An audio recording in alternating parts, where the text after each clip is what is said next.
J'ai trouvé mon petit frère calme, rendu face à moi. Mon monde s'est littéralement effondré ce jour-là. Heu, une fraction de seconde, je l'avais soulevé, décroché et mis au sol. Je suis rentrée chez moi, là où je vivais avec ma fille et mon petit frère que j'élevais depuis plus de 2 ans, après que nous ayons perdu notre maman, d'un suicide. Ça faisait très peu de temps que je l'ai laissée seule. J'ai rentré ma clé et j'ai parlé en mode: «Carl, tu es où?» C'était trop tard.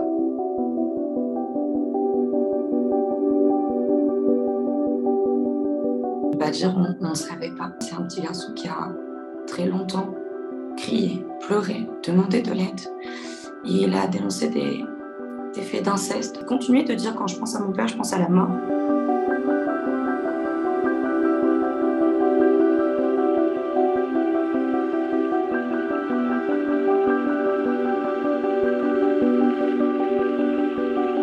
Malgré tout, la justice, à sa sortie de prison, quand Carl avait 2 ans, a trouvé bon de lui octroyer un droit de visite et d'hébergement. Un week-end sur 2, la moitié des vacances sans surveillance. C'est au fur et à mesure de ses allers-retours chez notre père que Carl a manifesté un mal-être important, criant, des crises d'angoisse tous les vendredis avant d'aller chez notre père. Il parlait de suicide, il parlait de mourir.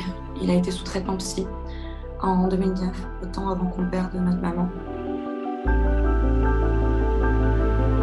Il dénonce le fait que lorsque notre père est sorti de prison, il a obtenu des droits sur notre plus jeune frère Carl sans aucune mesure mise en place. C'est-à-dire que la justice française a pris le risque qu'il puisse porter atteinte à l'intégrité de mon petit frère.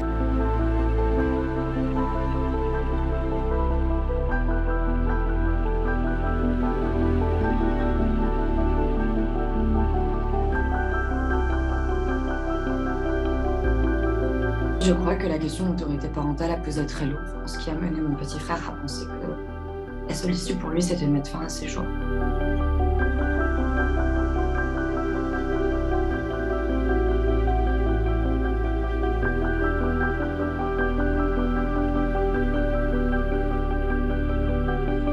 Je dénonce une justice qui a beaucoup de mal à se positionner dans le lien parent-enfant, qui va consacrer cette autorité parentale, à savoir les droits parentaux, au détriment du besoin de protection de l'enfant, qui pourtant le demande. C'est un enfant qui avait les mots, qui les a prononcés dans un tribunal de grande instance, devant les juges des enfants.